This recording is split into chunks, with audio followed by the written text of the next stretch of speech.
महाराष्ट्रातल्या बहुतेक सगळ्या विरोधी पक्षांच्या वतीने मी आपणा मुंबईच्या सगळ्या पत्रकारांचे मीडियाचे स्वागत करतो।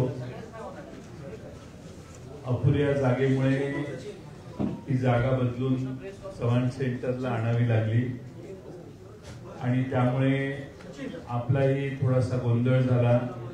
पुढच्या वेळी असा गोंधळ होणार नाही याची काळजी घेतली जाईल। आपल्याला जर कोणाला नाही बऱ्याच लोकांना त्रास झाला असेल तर याच्याबद्दल आम्ही दिलगिरी व्यक्त करतो। आम्ही सर्व विरोधी पक्ष महाराष्ट्रातले काल चीफ इलेक्शन कमिशन महाराष्ट्राचे जे आहे त्यांना भेटायला गेलेलो। त्यांना आम्ही एक निवेदन दिलं आणि निवेदनात त्यांना आम्ही महाराष्ट्रातल्या ज्या मतदार याद्या आहेत त्याच्यातल्या अनंत चुका दाखवल्या। अनंत चुका दाखवल्यानंतर त्या ठिकाणी सीओ यांनी आम्हाला असं आश्वासित केलं की केंद्रीय निवडणूक आयोगाला तुमचं हे सगळं म्हणणं आम्ही पाठवतो। या याद्या दुरुस्त करण्यासाठी आम्ही लवकरात लवकर सुरुवात करू। दुसऱ्या बाजूने महाराष्ट्र निवडणूक आयोग जो आहे, राज्य निवडणूक आयोग, त्यांच्या काही जबाबदाऱ्या आहेत असं त्यांनी सुचवल्यामुळं आज त्यांचे प्रश्न आणि दोघांचे प्रश्न म्हणून आज आम्ही त्यांची भेट घेतली। कालच्या प्रमाणे सर्वच विरोधी पक्ष नेते त्या ठिकाणी गेले। काही महत्वाचे एव्हिडन्सेस आम्ही दाखवले, काही पुरावे त्यांना दाखवले।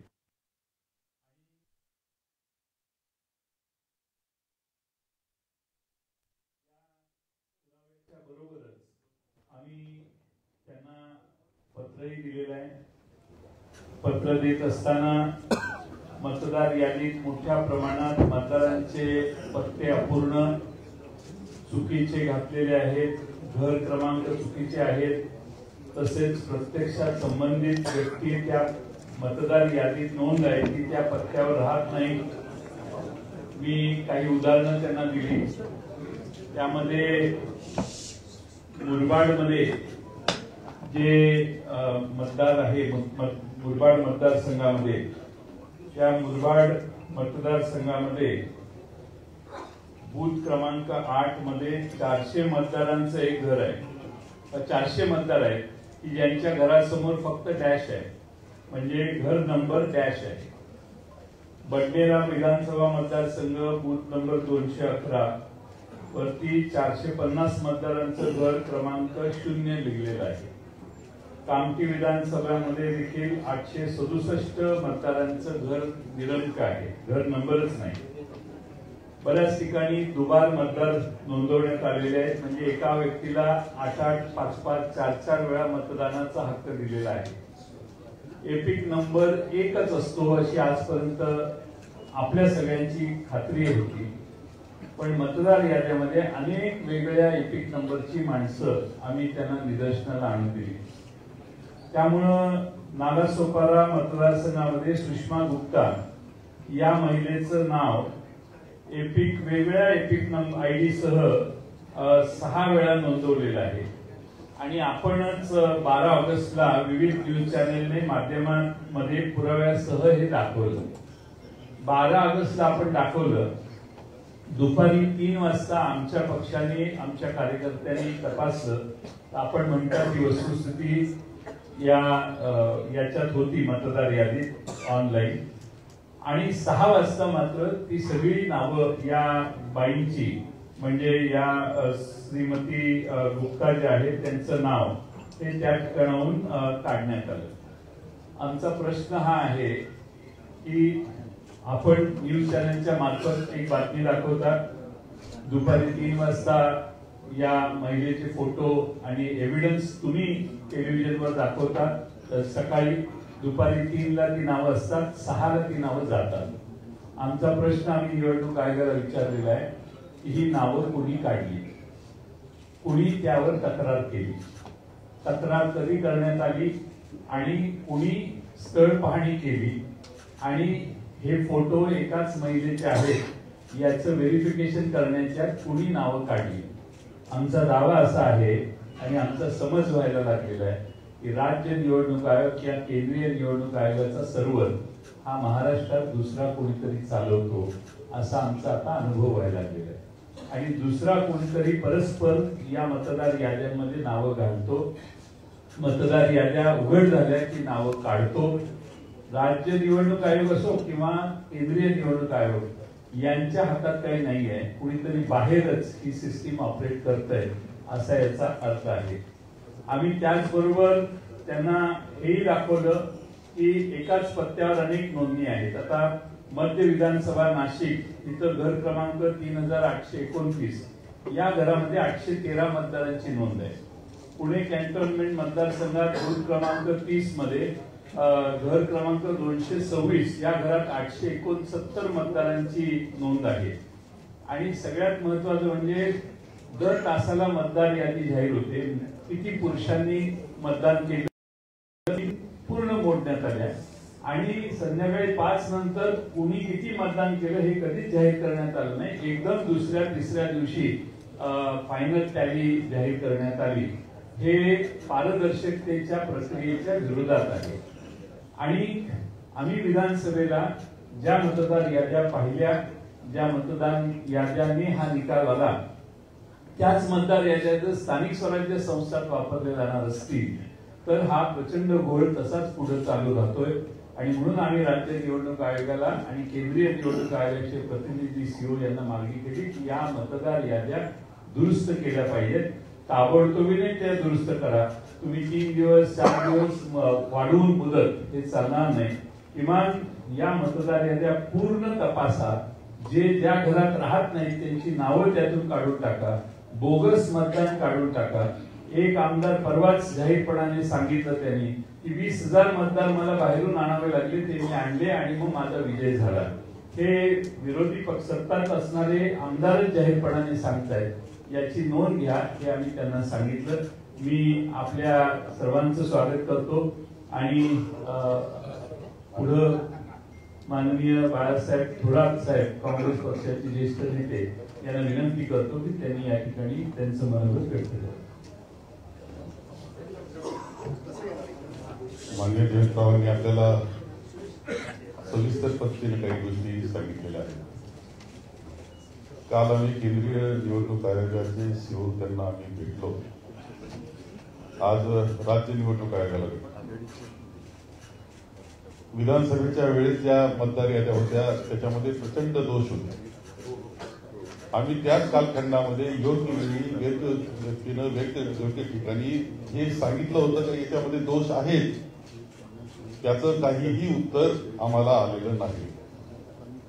निवडणूक झाली त्या दोषासहित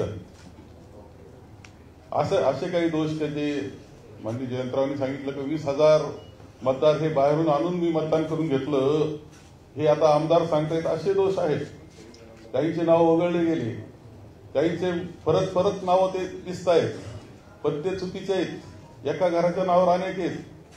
म्हणून माझं एखादं कॉलेज आहे किंवा माझ्या कॉलेजचं हॉस्टेल आहे, त्या कॉलेजचे बाहेरून राज्यातून आणले देशातून आणले मुलं सुद्धा माझे मतदार असं होणार असं निवडणूक आयोग ते मान्य करून घेणार असेल आणि ते बी शेवटच्या क्षणापर्यंत आणि ही तक्रार करूनच त्याची दखल नाही अशी अवस्था.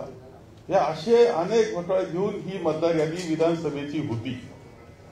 आता ती खरं जे विधानसभेची निवडणूक झाल्यानंतर 1 जुलैला तुम्ही आता या राज्य आयोगाला दिलेली, त्या अगोदर कोणतंही पुनर्विलोकन जे असतं ते 6-7 महिन्यामध्ये करण्यात आलेलं नाही. कोणत्या दुरुस्त्या करण्यात आलेल्या नाही. पुन्हा नवीन नावं नोंदण्याकरताची मोहीम करण्यात आली नाही आणि त्यामुळे सगळ्या दोषासहित 1 जुलैला ही मतदार यादी ही राज्य आयोगाला दिलेली आहे. आणि म्हणून आमचं असं इच्छा होती की हे चुकीचं हे दुरुस्त तुम्ही केलं पाहिजे होतं, केलेलं नाही. ती जबाबदारी केंद्रीय आयोगाची होती, निवडणूक आयोगाची. त्यांनी काहीच केलेलं नाही. आता राज्य निवडणूक आयोग म्हणतो आमची जबाबदारी नाही. आता ह्या घोळामध्ये तशी त्या दोषी असलेली पूर्णपणे यादी ही मतदानाला जाणार आहे, या निवडणुकीला सामोरं जाणार आहे. ही काही निकोप निवडणूक आहे असं मानण्याचं कारण नाही. यामुळे हे खरं आहे की माननीय राहुलजी गांधी यांनी हे विषय देश पातळीला घेतलेले आहेत. त्याच्यात महाराष्ट्राचा उल्लेख त्यांनी केलेला आहे. आणि त्या मांडत असताना जो मुद्दा माननीय जयंतरावांनी मांडला की हे कुणीतरी दुसरे ज्यांच्याकडे पासवर्ड दुसरीकडे दिलेले आहेत ते हे सगळं हँडल करतायत ऑनलाईन पद्धतीनं, असं सुद्धा दिसतंय. हे पुराव्यासह माननीय राहुलजींनी दाखवलेलं होतं. ही वस्तुस्थिती, याच्यावर निवडणूक आयोग उत्तर सुद्धा द्यायला तयार नाही अशी अवस्था आहे. आणि म्हणून आम्ही या बाबतीत केंद्रीय निवडणूक आयोग आणि राज्याचा निवडणूक आयोग या दोघांनाही भेटलो, एकत्रित बैठक केली. परंतु आमचं काही समाधान त्यामध्ये झालेलं नाही. त्यांनी स्पष्टपणे काही उत्तर आम्हाला दिलेलं नाही. ही वस्तुस्थिती आहे. आणि हे सगळं घेऊन आम्ही निवडणुकीला, स्थानिक स्वराज्य संस्थेच्या निवडणुकीला सामोरं जाणं हे अत्यंत चुकीचं आहे. आणि हे माझ्या मते जनतेला सुद्धा मान्य नाही झालं पाहिजे. निकोप निवडणूक हा आपला पाया आहे लोकशाहीचा, तोच उद्ध्वस्त करण्यास निघालेला आहे. याच्यामध्ये पूर्णपणे राजकीय हस्तक्षेप असले पाहिजे असं आम्हाला वाटतंय. आणि म्हणून आम्ही ही भेट आम्ही घेतलेली आहे.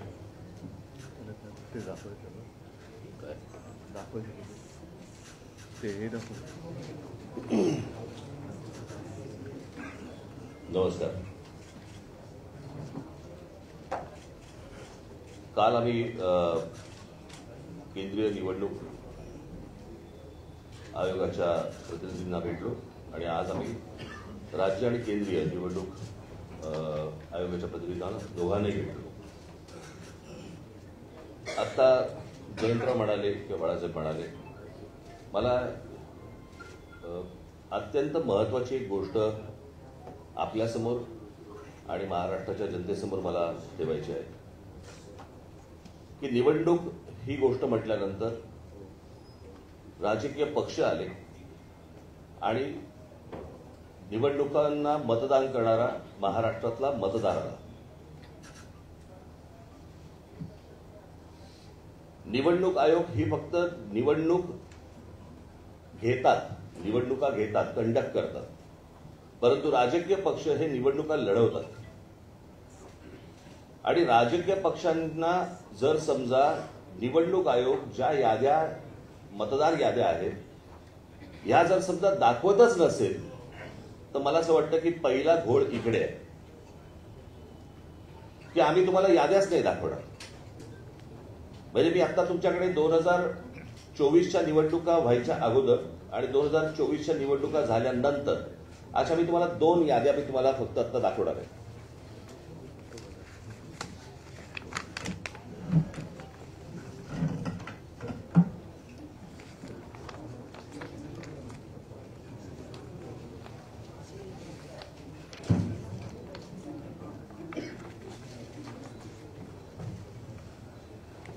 निवडणूक 2024च्या निवडणुका ज्या वेळेला झाल्या त्यावेळेला ज्या निवडणुकांची जी मतदारांची यादी होती ती मी यादीचा काही छोटासा तपशील मी फक्त आपल्यासमोर मी वाचून दाखवणार आहे. याच्यावरनं तुम्हाला साधारणपणे मला असं वाटतं पत्रकार बोलले नाहीत मध्ये तर बरं होईल. आपण कॅमेरामन जरा शांत राहिलं तर बरं होईल, कारण आपलं कॅमेऱ्यातलं सगळं टिपतंय, परत आपण पण बोलताय. 2024च्या अगोदरची जी यादी आहे त्याच्यामध्ये फक्त मी काही नावं आपल्याला फक्त आपल्यासमोर मी वाचून दाखवतो, म्हणजे साधारणपणे यादीमध्ये काय प्रकारचा घोळ आहे हा आपल्याला आणि महाराष्ट्राला लक्षात येईल. मतदारसंघ 160 कांदिवली पूर्व, नाव धनश्री कदम, वडिलांचे नाव दीपक कदम, वय वर्ष 23. आता वडिलांचे डिटेल्स. नाव दीपक रघुनाथ कदम, वडिलांचे नाव रघुनाथ कदम, वय 117. मतदारसंघ 161 चारकोप, नाव नंदिनी महेंद्र चव्हाण, वडिलांचे नाव महेंद्र चव्हाण, वय वर्ष 124, वय 124. आता वडिलांचे डिटेल्स. नाव महेंद्र कुमार श्रीनाथ चव्हाण, वडिलांचं नाव श्रीनाथ चव्हाण, वय 43. कोणी कोणाला काढले तेच कळत नाही.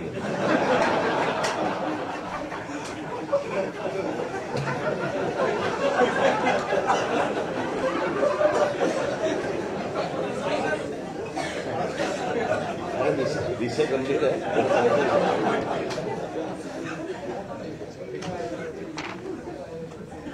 हा 2024च्या निवडणुकीच्या अगोदरचा घोळ. 2024 नंतर त्यांनी त्यांच्या वेबसाईटवरती यादी जाहीर केली, ज्याच्यामध्ये फक्त नावं आहेत, फोटो नाही, पत्ता नाही, काही नाही.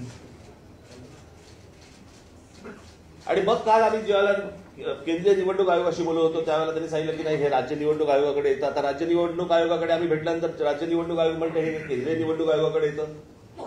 दोघेही प्रतिनिधी हे केंद्रीय निवडणूक आयोगाचेच प्रतिनिधी आहेत.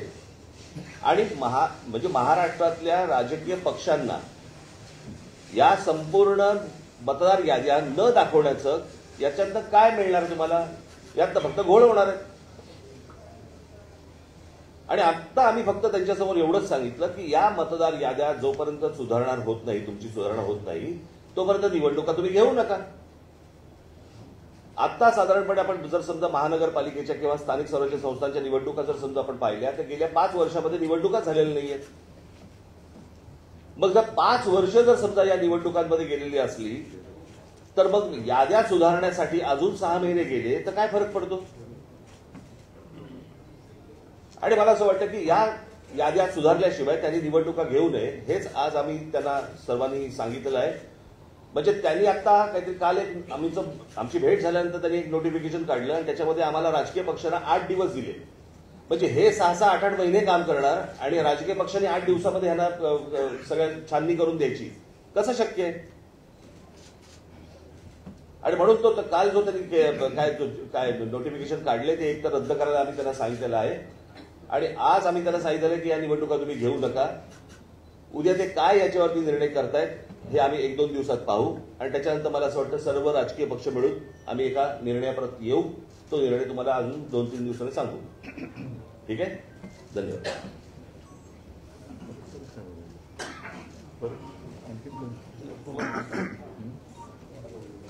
एकूणच सर्व परिस्थिती काय आहे, काय चाललेलं आहे याची कल्पना जयंतराव, बाळासाहेब आणि राज यांनी आपल्यासमोर मांडलेली आहे.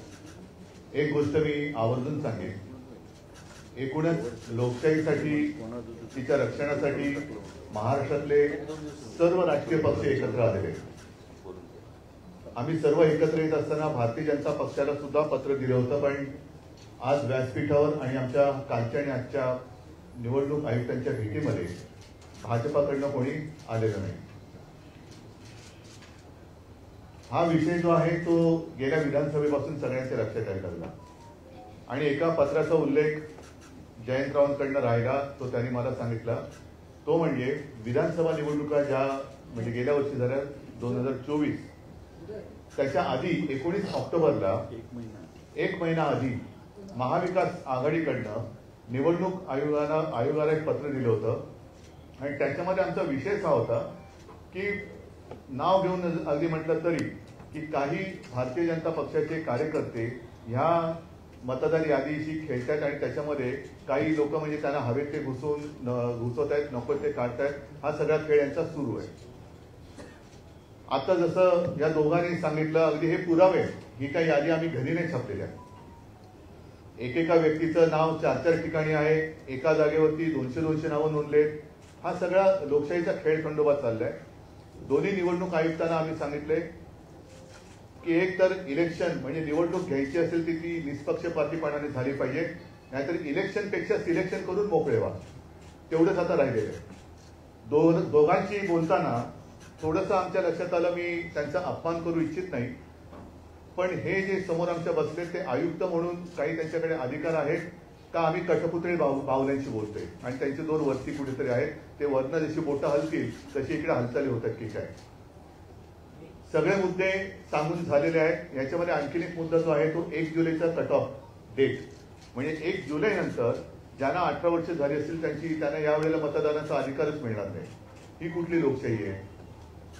आणि हे सगळं बघितल्यानंतर आम्हाला असं वाटतं की ज्याप्रमाणे सर्वोच्च न्यायालयाने जसं काही पक्षांचे, काही प्राण्यांच्या केसेस या सुमोटो घेतल्या होत्या, तसंच आपल्या देशातल्या मनुष्य प्राण्यांची सुद्धा केस ही स्वतःहून त्यांनी घ्यायला पाहिजे आणि देशातली लोकशाही जगवण्यासाठी हा त्यांचा सुद्धा एक निर्णय त्याच्यामध्ये असायला पाहिजे. आम्ही राजकीय पक्ष म्हणून आमचं कर्तव्य करतोय, वेळोवेळी निवडणूक आयुक्तांकडे जातोय, दरवाजे ठोकतोय, पण दाद काही मिळत नाही. आमच्यावरती लोकशाहीच्या नावाने जर काही हुकुमशाही गाजवणार असतील तर ही हुकुमशाही आम्ही काही त्यांना गाजवू देणार नाही, हे तर नक्की आम्ही केलेलं आहे. थोडक्यात आज आमचं म्हणणं या दोन्ही आयुक्तांकडे, कारण काल दोन्ही आयुक्तांना आमच्या विरोधी पक्षांची किंवा आमच्या राजकीय पक्षांची, विरोधी नाही राजकीय पक्षांचे प्रतिनिधी मंडळ त्यांना भेटलं, शिष्टमंडळ भेटलं. त्याच्यात आम्ही केंद्राचे जे निवडणूक आयुक्त इकडे आहेत प्रतिनिधी त्यांना भेटलो. त्यांनी सांगितले की स्थानिक स्वराज्य संस्था आणि हा सगळा विषय हा राज्य निवडणूक आयुक्ताकडे येतोय. त्यांच्याकडे भेटलं आमचं दुसरं, त्यांनी सांगितलं मतदार यादीचा अधिकार हा केंद्राच्याकडे येतोय. मग नेमका याचा भाग कोण आहे, जबाबदारी कोणाची आहे, का निवडणुका आपल्या घ्यायच्या म्हणून घ्यायच्या आहेत. आणि आम्ही त्यांच्याशी बोलत असताना मुहूर्त काय लागला तरी कळत नाही, पण कालच्या काल निवडणुकांचा कार्यक्रम जाहीर केला. आम्ही त्यांना स्पष्ट शब्दात सांगितलेलं आहे की जोपर्यंत हा संपूर्ण निवडणूक मतदार यादीतला घोळ तुम्ही त्याच्यावरती काही स्पष्टीकरण किंवा तो सुधारत नाही तोपर्यंत या निवडणुका होता कामा नयेत. सुप्रीम कोर्टाचा त्यांनी आदेश आम्हाला दाखवण्याचा प्रयत्न केला, पण सुप्रीम कोर्ट असं कधी कुठेही सांगत नाही की तुमच्यात काही दोष असले तरी चालतील, पण या तारखेच्या आधी निवडणुका घेतल्याच पाहिजे. हा सर्वोच्च न्यायालयाचा काही तसा निर्णय नाही. त्यांनी सांगितले की या निवडणुका सदोष असता कामा नयेत आणि निष्पक्षपातीपणाने ते झाल्या पाहिजे. आता या सगळ्या गोष्टी झाल्यानंतर दोन्ही आयुक्त समोर बाजूबाजूला होते. आम्हाला त्यांनी सांगितलं की आम्ही याचा सकारात्मक विचार करतो आहोत. म्हटलं विचार करून चालणार नाही, या गोष्टी होता कामा नयेत. या गोष्टी होता कामा नयेत, कारण आपल्याला जो काही धक्का बसला होता विधानसभा निवडणुकीच्या निकालानंतर, त्या सगळ्या सत्ताधारी जे आता आहेत त्यांच्या सत्ता प्राप्तीच्या चोरवाटा आम्ही आता अडवलेल्या आहे. या चोरवाट आहे, मतचोरी ही चोरवाट आहे, पक्षचोरी ही चोरवाट आहे. त्याच्यानंतर आणखीन एक मुद्दा आम्ही सांगितलं, पण तो त्याचा पुढचा टप्पा आहे. पहिली मतदारांची यादी ही निर्दोष असायला पाहिजे, व्यवस्थित असायला पाहिजे. म्हणजे 117 वर्ष आणखीन 124 वर्ष असे जर का लंबी उमरवाले मतदार असतील तर मला वाटतं जगातलं सगळ्यात चांगलं वातावरण, हवामान हे आपल्या देशात आहे.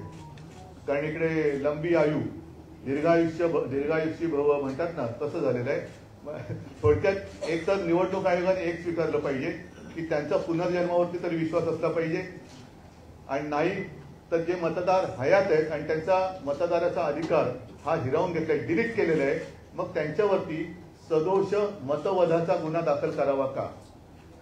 आणि पुढचा विषय जो आम्ही सांगितलाय तो याचा पुढचा येईल, तो म्हणजे आता पहिला ईव्हीएम वरती आमचा आक्षेप आहेच. ईव्हीएमचा आक्षेप कमी पडतोय की काय, म्हणून आता मुंबई महापालिकांच्या निवडणुका सुद्धा ईव्हीएम वरती तर घेतल्या जातच आहे, पण व्हीव्हीपॅट पण त्याच्यात ठेवणार नाही. हाही मुद्दा एक महत्वाचा आहे. म्हणजे तुम्ही काही पुरावेच ठेवायचे नाही.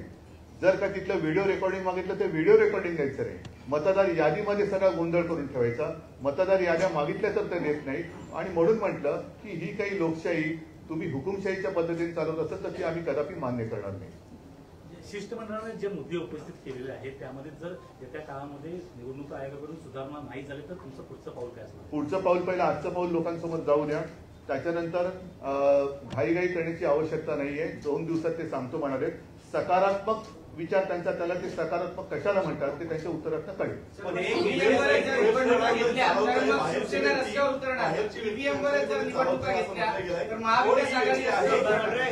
ही व्यक्ती कोण आहे आणि कोण काय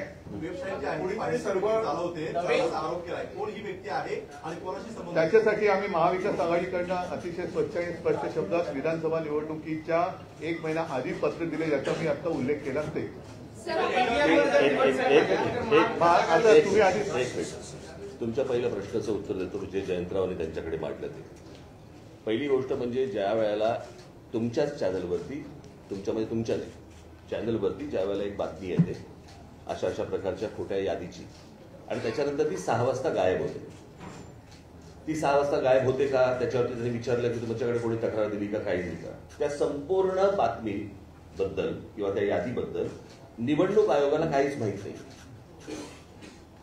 केंद्रीय निवडणूक आयोग आणि राज्य निवडणूक आयोग ते म्हणाले की आम्हाला ह्यातलं काहीच माहित नाही, माहिती घेऊन सांगतो. ते म्हणाले आम्ही माहिती घेऊन सांगतो.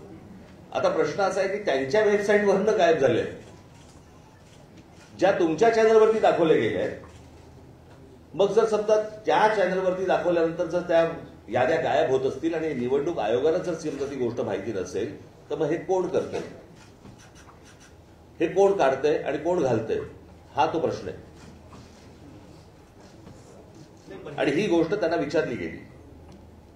त्याच्यावरती ते बोलले की आम्ही चौकशी करून सांगतो. महाविकास आघाडीने विधानसभा निवडणुकीच्या 1 महिना आधी त्या पत्राला कुठलाही प्रतिसाद आयोगाकडून मिळाला नाही असं तुमचं म्हणणं आहे. मग जर त्या पत्राला जर प्रतिसाद मिळाला नसेल तर आता तुम्ही सगळी एक्सरसाइज करताय, त्याला प्रतिसाद मिळाला कशा होत? 12 ऑगस्टला आम्ही 19 ऑक्टोबरला हे पत्र कार्यालयात नेऊन दिलेलं आहे. केंद्रीय आणि त्यांना भेटलोही. आमचे प्रतिनिधी म्हणून जितेंद्र आव्हाडजी स्वतः जाऊन तिथं 2-3 जण जाऊन भेटले, त्यांना हातात दिलं, पण त्याचा कोणताही कॉग्निजन्स त्यांनी घेतला नाही. आणि केंद्रीय निवडणूक आयोगालाही हे पत्र पाठवण्यात आलेलं 1 महिना आधी विधानसभेच्या, आणि त्यात कॅटेगरिकली म्हटलेलं आहे की सोयीची नावं ठेवतायत, गैरसोयीची नावं काढतायत, खाली कार्यकर्त्यांना सूचना दिल्या आहेत, हिरव्या पेनाने टिक करा, सोयीची असतील ती, गैरसोयीची असतील ती लाल पेनाने टिक करा, लाल पेनाची नावं उडवण्याचा कार्यक्रम झाला. हे आम्ही सर्रासपणाने आधी 1 महिना आधी त्यांना, कारण हे चाललं होतं ग्रासरूट लेवलला आणि कुणीतरी हे मॉनिटर करत होतं, हे कळत होतं आम्हाला, म्हणून आम्ही तक्रार केली. पण निवडणूक आयोगाने कोणता प्रतिसाद दिला नाही. निवडणूक आयोगाची स्टाईल अशी आहे की कोणी कुठल्याही राजकीय पक्षाने तक्रार करायची, ती त्यांना बाजकात गुंडाळून ठेवण्याची त्यांची प्रथा दिसते. आता हे महाराष्ट्रात चालून देणं शक्य होणार नाही, कारण प्रत्येक वेळेला या अशा कृतीने सगळ्या कृत्या अशा करायच्या आणि निवडणुका वेगळ्या दिशेने न्यायच्या, असा महाराष्ट्रातल्या जनतेला वाटतंय. आणि म्हणून त्याच्यासाठी आम्ही एकत्रितपणानं आपल्याला निवडणूक आयोगाला सगळी माहिती दिलेली आहे. माझ्याकडे हे सगळे पुरावे आहेत. घर डॅश आहे, 0 नंबर आहे. एक मिनिट, ती फक्त यादी एकदा वाचून नका, एकेका घरात किती. आता मगाची तुम्ही दाखवलीत ना, हे जरा आपण ऐका. आता हे सुषमा गुप्ता, नालासोपारा मतदारसंघ, या बाईचं नाव दुपारी 3ला होतं, 6ला गेलं. कुणी काढलं हा प्रश्न आम्ही विचारला. 12 ऑगस्टला झालेली ती घटना आहे, पण अद्यापर्यंत त्यांना माहित नाही की हे त्यांनी साधी चौकशी केली नाही निवडणूक आयोगाने की हे का झालं, कसं काढलं, कुणी काढलं. हे मुरबाड मतदारसंघात मतदार घराच्या पुढं नुसता डॅश लिहिलाय, घर क्रमांक नाही, नुसता डॅश असणारी 400 मतं आहेत. दुसरं पुढं त्यांनी त्याच पद्धतीने पुणे कॅन्टोन्मेंट मध्ये एका याच्यात 869 घर आहेत, 869 मतदार आहेत एकाच ठिकाणी, याची तक्रार केली आम्ही. मध्य नाशिक मध्ये 813 मतं आहेत. हे सगळे पुरावे आहेत ना याला जोडलेले, असं मोकळं बोलत नाही, विथ एव्हिडन्स आहे. 813 3829 नाशिक मध्य मतदारसंघातलं घर आहे. त्या घराचा नंबर आहे 3829 आणि 813 वोटर्स हे एका घरात दाखवण्यात आलेले आहेत. बडनेराला 0 क्रमांक, घर क्रमांक 0 असे 0 मतदार असणारे, मगाशी मी आकडा सांगितला तेवढे हे आहेत, एव्हिडन्सेस आहेत आमच्याकडं. असं नाही की हवेत बोलतोय. त्यामुळे काही मी ऐकलं. आता याच्यात विशेषतः अशोक पवार यांचा जो मतदारसंघ आहे शिरूरचा, त्यांना केसनन गावात त्यांनी काही ऑब्जेक्शन घेतले. ऑब्जेक्शन घेतल्यानंतर घर क्रमांक 1च असणारे 188, एकाच घरात 188 मतदार आहेत आणि ते घरच नाही आहे त्या गावात. आणि तसं लिहून त्यांनी लेखी तक्रार केल्यावर तिथल्या निवडणूक प्रतिनिधींनी सांगितलं की त्या मतदारांची प्रायव्हसी डिस्टर्ब होते आणि म्हणून आम्ही तुम्हाला ही माहिती देऊ शकत नाही. त्याच्यामध्ये शेवटी कायदा जो आहे तो कायदा काय सांगतो, कायदा त्यांनी असं लिहिलेलं आहे की मतदार यादीत समाविष्ट करण्यात आलेल्या मतदारांची माहिती गोपनीय स्वरूपाची आहे. त्यामुळे सदर मतदारांची माहिती ही व्यक्तिगत माहिती आहे. सदर कागदपत्रांची माहिती इतरत्र प्रसिद्ध होऊ नये या कारणाने संबंधित मतदारांची परवानगी शिवाय आपणास उपरोक्त माहिती पुरवता येत नाही. आता कायदा आहे, कायद्यामध्ये काय म्हटलंय, आम्ही तो कायदाही दाखवला निवडणूक आयोगाला. साधारणपणे 32 नंबरचा कायदा आहे की कुणी कुठलाही हे मागितला कुणी कुठलाही हे मागितला तर ती माहिती आणि ते डॉक्युमेंट्स कोणत्या आधारावर रजिस्ट्रेशन झालं, कोणत्या आधारावर हे देण्यासाठी कलम 32 आहे. त्यामध्ये स्पष्टपणाने म्हटलेलं आहे की तुम्हाला ही माहिती द्यावी लागेल. हा नियम कायदा आम्हीच निवडणूक आयोगाला आता कायदे सांगतोय, त्यांचे हे कायदे ज्याप्रमाणे ते देऊ शकतात. पण त्यांना दिलेलं उत्तर अशोक पवार यांना की त्याची प्रायव्हसी आम्ही काय त्याचे खाजगी गोष्टी मागत नाही. त्यांनी जे निवडणूक आयोगाला सबमिट केलंय मतदार होण्यासाठी तेवढीच माहिती मागतोय आणि ती देणं आवश्यक आहे असं निवडणूक आयोगाच्या निवडणुकीच्या कायद्यात लिहिलेलं आहे. एक मिनिट येतोय आवाज? नाही, मला यातली फक्त एकच गोष्ट कळली नाही, समजली नाही. जे निवडणूक आयोग आम्हाला सांगते किंवा केंद्रीय निवडणूक आयोग आम्हाला सांगते की मतदारांची यादी ही गोपनीय असते. मला असं वाटतं मतदान हे गोपनीय असतं ना. आपण कोणाला मतदान करतोय ही गोष्ट गोपनीय असते. मतदार कसा गोपनीय असेल? जर ऑनलाईन तुम्ही जर समजा सगळ्या याद्या समजा असतात याच्यापूर्वी दाखवले गेलेले आहेत तर ती गोष्ट गोपनीय कशी असेल? आणि दुसरी गोष्ट, तिथे सीसीटीव्ही कॅमेरे तुम्ही लावता जे नंतर तुम्ही 45 दिवसामध्ये डिलीट करता. जर तुम्ही बघू शकता, आम्ही नाही का बघू शकत? बरं, निवडणूक आयोग यांना निवडणुका लढवायच्या नाही आहेत, निवडणुका आम्हाला लढवायच्या आहेत. जर आम्हाला ते मतदार कोण आहेत हे कळले नाही, म्हणजे मला एक गोष्ट या संपूर्ण प्रकरणामध्ये मी मगाशी आपल्याला सांगायचं राहिलं, माझी ही निवडणूक याच्यामधलं जे काही प्रॉब्लेम्स आहेत किंवा याच्यामधले जे घोळ आहेत याच्यावरची माझी दुसरी पत्रकार परिषद आहे. एक पहिली 2017ला झाली होती, मला असं वाटतं तुम्हाला माहिती असेल कदाचित. आणि त्यावेळेला पण मी ह्याच गोष्टी मांडत होतो की ह्या सगळ्या गोष्टी निवडणूक आयोग ही लपाछपी का करते. आता मगाशी आम्ही जेव्हा सांगितलं की एका ठिकाणी कुठे ते पाहिलं ते जिल्हा परिषदांच्या काही एक याद्या आल्या. आता 2022ला ती फोटो सकट नावासकट सगळ्या याद्या आहेत 2022च्या. आणि आत्ताच्या ज्या याद्या आल्या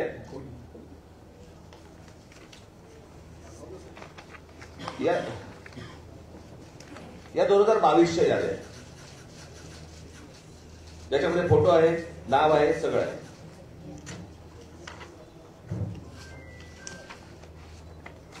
या आता जिल्हा परिषदेच्या 2025च्या याद्या आल्या ज्याच्यामध्ये फोटो काढून टाकले. हे सगळं निवडणूक आयोग स्वतः करतंय. हे का करतंय? जर समजा पारदर्शकता समजा ते आणतायत असं म्हणतायत किंवा आहे असं म्हणतायत जर निवडणुकांच्या प्रोसेसमध्ये, तर मग ह्या सगळ्या गोष्टी हे का करतायत आणि कशासाठी हा घोळ घालतायत? काय बोल ना. देवांग दवे या व्यक्तीचा एक उल्लेख या वरच्या चर्चेमध्ये करण्यात आला. हा जो सगळा घोळ आहे याच्यावरचा जो अभ्यास आहे त्याच्या मागे ह्या देवांग दवेचा काही हात आहे का?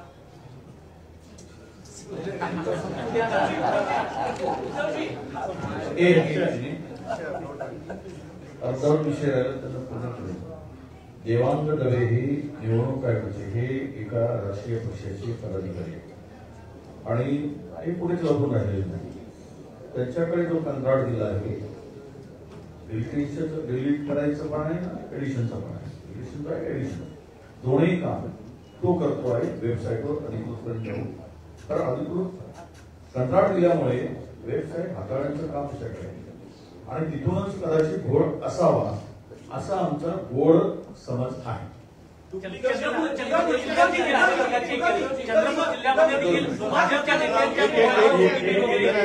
चंद्रपूरमध्ये राजुरा मतदारसंघात अजूनही गुन्हा दाखल झालेला नाही. तिथे भारतीय जनता पक्षाचं नाव घेऊन सांगतो त्यांच्या मोबाईलवरून ते सिद्धच झालं. आम्ही तक्रार दिली अद्यापही तिथे कुठेही गुन्हा दाखल झाला. आम्ही पकडून दिलं, चोरी पकडून दिली, कशा प्रकारची चोरी झाली पुराव्यासह दिलं. त्यामुळे आता ती कारवाई झाली नाही. पुढे जो विषय आहे त्याच्यामध्ये जर समजा 80,000 उदाहरणार्थ पनवेलमध्ये बाळाराम पाटलांना त्यांनी उत्तर असं दिलेलं आहे ऑफिशियली आणि सगळ्यांनाच उत्तर दिलेलं आहे. ज्यांनी बातम्या केल्या त्यांनाही दिलं की जर 80,000 तुम्हाला वाटतं दुबार मतदार असतील तर तुम्ही 80,000 अर्ज केले पाहिजेत प्रत्येक मतदाराच्या नावाचा. याबद्दल काही बोलणं झालं का? नंबर 1. आणि नंबर 1 मिनिट दुसरा प्रश्न असा आहे की आता आपण सीसीटीव्ही बद्दल बोलला. तो सीसीटीव्ही हा एक वादग्रस्त मुद्दा आहे असं जर धरलं तर एक 17A फॉर्म आहे जे इलेक्टोरल रोल असतो जो मतदान अधिकारी टिकमार्क करतात. तो अधिकाऱ्यांनी टिकमार्क केलेला रोल इलेक्शन कमिशन देत नाहीये. याबद्दल तुमचं काही बोलणं झालं का? मला एकच या सगळ्या गोष्टीवरती मला फक्त बोलायचं आहे. आता तुम्ही जे काही सगळे कायद्याचे या देशात या पहिल्या निवडणुका नाही आहेत. याच्या अगोदर अनेक निवडणुका झाल्या, बरोबर आहे, साधारणपणे 2014च्या अगोदर, 2000 काय त्याच्या अगोदर या इतके वर्ष ज्या निवडणुका चालू आहेत कधी असले विषय कधी आले नाहीत जे हल्लीच काय यायला लागले. मला असं वाटतं हा एक सगळ्यात महत्वाचा प्रश्न आहे की आता हे फॉर्म भरा, फॉर्म भरून मग तिकडे आता किती ते पैसे द्यायचे तर 2 रुपये पर शीट, प्रत्येक पानाला 2 रुपये द्यायचे आणि मग आम्ही पानं घ्यायची. पण त्याच्यात पण कमाई. टेक्निकल ग्राउंड्सवर इलेक्शन कमिशन स्टँड करतं त्याबद्दलचं म्हणणं विचारलं. 17A मागणारे अनेक उमेदवार आहेत. अनेक उमेदवारांनी 17A मागून देखील निवडणूक आयोग ते देत नाही. आता एक उदाहरण सांगतो की कोरेगाव विधानसभा मतदारसंघात शशिकांत शिंदे साहेबांनी विधानसभेच्या आधी अपील केलं. कलेक्टरने निर्णय दिला की 1,500 मतं आपण यादीत घ्या. तरी खालच्या अधिकाऱ्याने ती अपील मान्य झाल्यावर देखील त्यांची मतदार यादीत नावं समाविष्ट झाली नाही. मी मगाशी जे सांगितलं की प्रायव्हसी डिस्टर्ब होते वगैरे त्यांनी उत्तर दिलं लेखी अशोक पवारांना.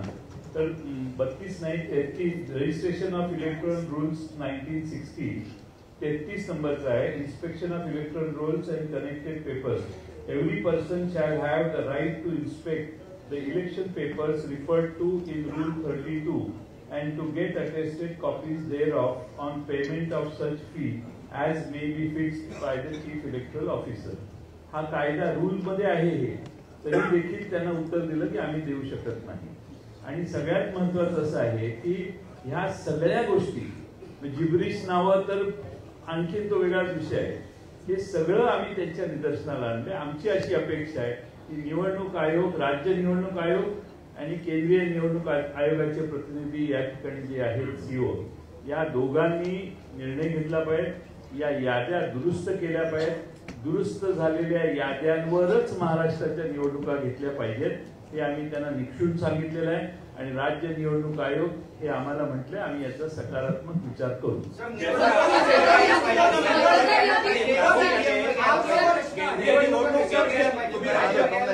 तुम्ही राज्य निवडणूक आयोगाला घेतल्या तर मग भूमिका काय असणार? बघून आधी पहिल्या याद्यात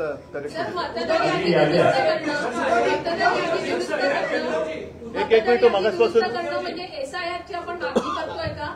आणि बिहारमध्ये ज्या पद्धतीने SIR झालेला आहे तर तशीच जर इथे झालं तर परत आपण आगीतून मुकाट्यात नाही का पडणार? आधी ज्याचं जे उत्तर राजने दिलं की आपल्या आयुष्यातली किंवा देशाच्या आयुष्यातली ही पहिली निवडणूक नाहीये, त्याच्यामुळे हे सगळे आता पुष्पट आता का काढली जात आहेत?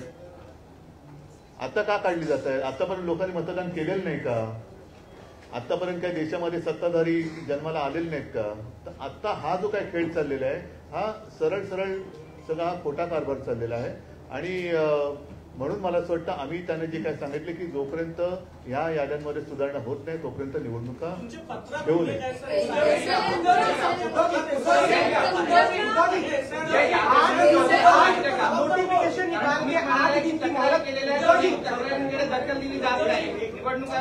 असं आहे की आम्ही निवडणूक आयोगाला आवाहन केलेलं आहे आणि मागणी केलेली आहे की बल्कमध्ये चुका आहेत त्या तुम्ही दुरुस्त केल्या पाहिजे. आता एखाद्या मतदारातील 8,000 चुका असतील तर त्या 8,000 चुका आम्ही सबमिट करायच्या इंडिव्हिज्युअली प्रत्येक ठिकाणी. याला मग किमान 1 महिन्याचा वेळ तर दिला पाहिजे. वेळ नसल्यामुळे तुम्ही 7 दिवसात आणि 8 दिवसात करा म्हटल्यावर कोणत्या एक तर तुमच्या याद्या डिजिटल नाहीये. तुम्ही या याद्या डिजिटल का नाही करत? डिजिटल याद्या केल्या की सगळ्यांनाच सोयीचं होईल आणि तुम्हालाही सोयीचं होईल काम करायला. या याद्या डिजिटल न करण्यामागे एक षडयंत्र असं आहे की या याद्या प्रिंट करणं, टाईप करणं, त्या पुन्हा त्याची कॉपी काढणं, त्याचं मग कंपॅरिझन करणं, मग त्याच्याकडे दुबार मतं काढणं, या चुका काढणं हे शक्य नव्हतं. आम्ही मॅन्युअली हे सगळं काम केलेलं आहे. महाराष्ट्रातल्या 288 मतदारसंघात गेल्या 2-2.5-3 महिने काम करून आम्ही बऱ्याच गोष्टी काढलेल्या आहेत. हे छोटे काही उदाहरण आहेत. आणखी उदाहरण आम्ही देऊ शकतो. आम्ही वाट बघतोय निवडणूक आयोग काय करणार आहे. एकच मिनिट मगाचपासून प्रश्न विचारतो, पण तत्पूर्वी एक सांगतो की निवडणूक आयोगाचं काम व्यवस्थित पद्धतीने निवडणुका पार पाडणं हे आहे. आणि त्या निवडणुकीच्या प्रक्रियेत समजा आमच्या राजकीय पक्षाकडनं त्यांच्या नियमाचं कुठे उल्लंघन झालं किंवा आणखी कुठे चूक झाली तर आम्हाला कायद्याचा दंडुका दाखवला जातो करप्ट प्रॅक्टिस म्हणून. आता आमचं म्हणणं असं की ही निवडणूक आयोगाची करप्ट प्रॅक्टिस आहे. ही निवडणूक आयोगाची करप्ट प्रॅक्टिस आहे. ज्याप्रमाणे स्वतः शिवसेना प्रमुखांना ती शिक्षा भोगावी लागली होती. त्यांचं 6 वर्ष मतदानाचा अधिकार हिरावून घेतला गेला होता. आता निवडणूक आयोगाला आणि निवडणूक आयुक्तांना काय शिक्षा करायची जर त्यांनी सुधारणा केली नाही तर. कारण ही निवडणूक प्रक्रियेतली निवडणूक आयोगाची करप्ट प्रॅक्टिस आहे. हा भ्रष्टाचार आहे त्यांचा. एक त्याचा प्रश्न उद्या म्हणजे मग तुम्ही यांना विचारा. मतदार याद्यांमधला जो घोळ आहे राष्ट्रीय स्तरावर त्याचा फायदा एनडीएला होतो आहे आणि राज्य स्तरावर त्याचा फायदा या निवडणुकीत आपलाही आरोप आहे आणि संशय उपस्थित झाले की महायुतीला झालाय. तर असं हे लक्षात घेता किंवा हे आरोप लक्षात घेता निवडणूक आयोग मग केंद्रीय असेल किंवा राज्यातला भाजपसाठी हस्तक म्हणून किंवा भाजपच्या दबावाखाली काम करतोय असा तुमचा आरोप आहे का? त्याच्याबद्दल आम्ही स्पष्ट पत्र दिलेलं आहे ज्याचा वारंवार आता उल्लेख झालाय की गेल्या विधानसभा निवडणुकीच्या आधी 1 महिना अगोदर एक व्यवस्थित स्पष्ट शब्दामध्ये पत्र दिले. त्याच्यात भारतीय जनता पक्षाचं नाव लिहून आम्ही ते पत्र दिलेलं आहे. आणि नसेल तर भारतीय जनता पक्षाने आज आमच्या शिष्टमंडळात यायला पाहिजे. आज किंवा काल येऊ शकले नसतील तर त्यांनी सांगा उद्या येतो. आम्ही सगळे मिळून जायला तयार आहोत. आता हा प्रश्न जो आहे हा चेंडू भाजपच्या कोर्टात आहे. त्यांचा जर का त्यांची जर काही ढवळाढवळ नसेल तर त्यांनी आमच्या शिष्टमंडळात सामील व्हावं आणि आम्ही जी मागणी करतो ती त्यांनी करावी.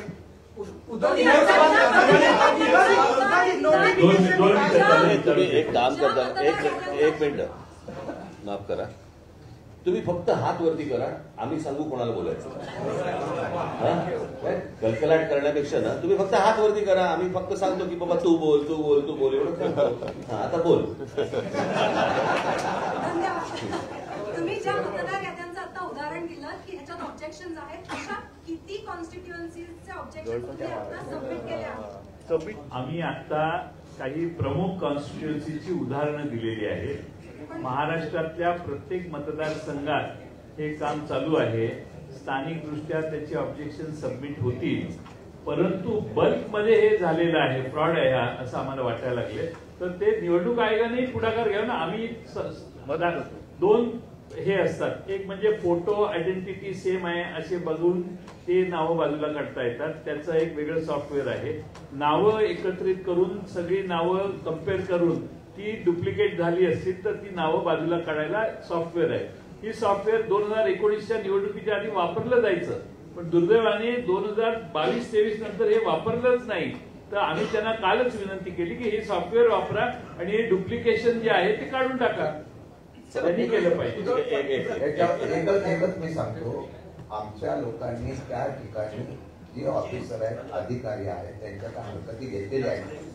पण ते सरळ सरळ सांगतात की आमच्या राज्य निवडणूक आयोगाला आम्हाला हा अधिकार किंवा आम्ही हरकती घेण्यामध्ये कुठल्याही प्रकारचा आम्ही काही हस्तक्षेप करू शकत नाही. हा फार मोठा गंभीर ठिकाणी प्रश्न निर्माण झालेला आहे. जर बोगस नावं दाखवली तर त्या बोगस नावाच्या संदर्भात हरकत घेतल्यानंतर त्याची चौकशी करायला पाहिजे. ते सरळ हरकती करतात प्रांत किंवा तिथल्या निवडणूक अधिकारी. आता आम्ही प्रत्येक पक्षाने त्या कार्यकर्त्यांना आपापल्या ठिकाणचे सर्वेक्षण करून जी बोगस नावं आहेत ती काढून तुम्ही म्हणाला त्या प्रश्नाने आम्ही राज्यावर गोळा करणार आणि निवडणूक आयोगाला देणार. त्याला आम्हाला वेळ पाहिजे. एक असं आहे, 2 मिनिटं. एकच असं आहे की त्यांच्याकडे वेगळे टूल आहेत. डाटा मॅचिंग सिस्टीम, AI आधारित टूल्स आहेत, डिजिटल ऍप्स आहेत, असे आहेत ते वापरावे. आणि सगळ्यात महत्वाचं मला आपल्या मार्फत आवाहन करायचंय, आम्हाला निवडणूक आयोगाकडून उत्तर पाहिजे. भारतीय जनता पक्षाच्या विरोधी ही आमची हे नाही आहे. त्यामुळे त्यांच्या प्रवक्त्यांनी आम्हाला उत्तर देणं अभिप्रेत नाहीये. आम्हाला निवडणूक आयोगाने उत्तर द्यावं. आम्ही निवडणूक आयोगाकडे गेलोय, नाहीतर तासाभरात तुम्ही जाल दुसरीकडे आणि याला उत्तर मागाल. आम्हाला आम्ही त्याला बोलवलेलं होतं आणि त्यांनाही त्रास कदाचित होत असेल तर देत नाही. निवडणूक आयोगाने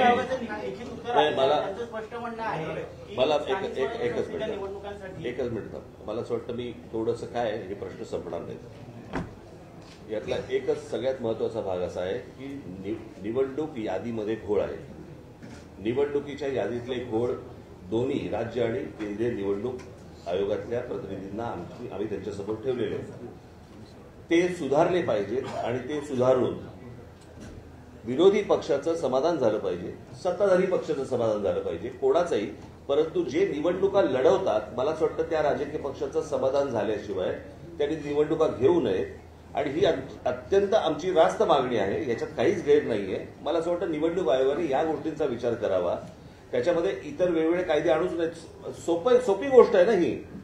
ह्याच्यामध्ये काही कॉम्प्लिकेटेड असण्याचं काही कारणच नाहीये. आम्ही काही क्लिष्ट काही विषय बोलतच नाही आहोत की बाबा आम्ही मतदार याद्या दाखवलेल्या आहेत, मतदार याद्यांमध्ये बाबा घोळ आहे. थांबा ना, मी पण आलो पहिला. मतदार याद्यांमध्ये घोळ आहेत आणि मतदार याद्यांमधले घोळ त्यांच्यासमोर ठेवल्यानंतर मला असं वाटतं की ते आणि राजकीय पक्ष यांनी मिळून या याद्या सुधारल्या पाहिजेत आणि याद्या सुधारूनच निवडणुकांना सामोरं गेलं पाहिजे. कारण जी लोक मतदान करतायत, म्हणजे जर समजा तुम्ही एक गोष्ट बघितली असेल, यातला एकच फक्त महत्वाचा भाग सांगतो की गेल्या 2024ची जी विधानसभा इलेक्शन झाली, या विधानसभा निवडणुकीनंतर 232 जागा या ह्यांच्या युतीच्या महायुतीच्या निवडून आल्या. 232. पण या 232 जागा निवडून आल्यानंतर देखील मला असं वाटतं तुम्ही सगळेजण त्याला विटनेस आहात, संपूर्ण महाराष्ट्रात सन्नाटा होता. ज्या प्रकारचा जल्लोष महाराष्ट्रामध्ये व्हायला पाहिजे होता त्या प्रकारचा जल्लोष महाराष्ट्रामध्ये नव्हता. हे कसलं द्योतक आहे. सर्वांना धक्का बसला, म्हणजे निवडून आलेल्यांना पण धक्का बसावा. पडलेल्यांना बसतोच, पण निवडून आलेल्यांना पण धक्का बसावा ही कोणती निवडणूक आहे. तर मला असं वाटतं की हा अतिशय सोपा विषय आहे. या सोप्या विषयामध्ये याद्या नीट कराव्यात आणि निवडणुकीला सामोरं जावं, एवढंच फक्त आमचं म्हणणं आहे. कारण हे काही प्रश्न थांबणार नाही.